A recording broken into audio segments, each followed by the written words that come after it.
Secretary Pompeo's trip to Israel to talk about, in his words, Iran's malign influence is intellectually dishonest and morally bankrupt. The only malign influence is Zionism and Israel's corrupt influence on the American political system and their stranglehold on the American political system.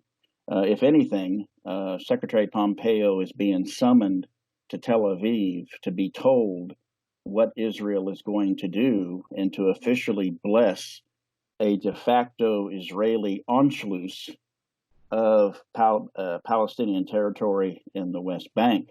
It has long been Israel's objective to, quote, disappear Palestinians from the map, and that has been the stated words from Israeli Prime Ministers Ben Gurion and Menachem Begin and other such Israeli luminaries, including Moshe Dayan. So all this is a dog and pony show by Pompeo to receive his marching orders and to give the United States blessing to what Israel has already told the United States it's going to do, and what Israel is telling the United States to do via its very strong lobbyists in Washington, D.C. This will only serve to further destabilize the region even further.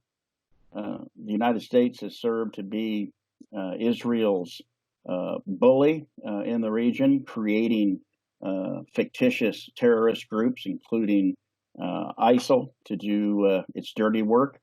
And then, of course, in years past, the Mossad has done dirty work across the globe, including the assassinations of officials. And then, of course, the United States' recent assassination of General Soleimani, most likely at the behest of Israel, as a further example.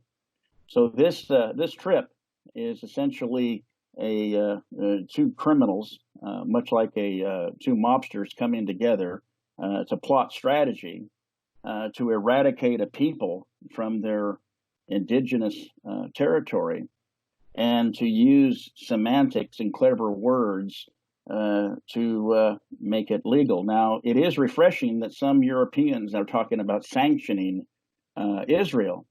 They should go a step further and sanction the United States as well, and start severing economic relations with the United States, and begin to separate themselves from the U.S. dollar and begin to use an alternative currency. When the U.S. dollar ceases to be the reserve currency of the world, then the world can truly be independent from U.S. economic terrorism.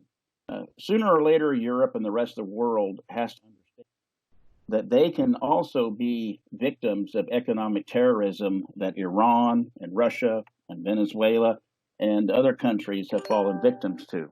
So if they're going to sanction Israel, they should also include a separation from the United States economic tyranny as well.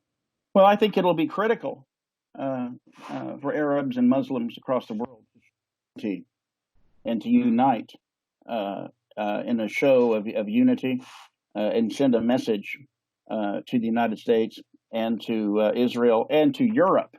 I think it's important that a message be sent to Europe that it's time that the Palestinians receive their own country, that they receive sovereignty, and that the occupation and the ethnic cleansing that has been perpetrated by Israel come to an end.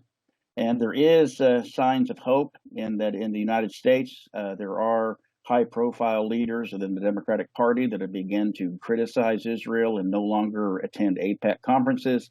There are talks of sanctions from Europe. It's time now to use Quds Day to push even harder in a show of unity to apply force in terms of political pressure to go to the next level.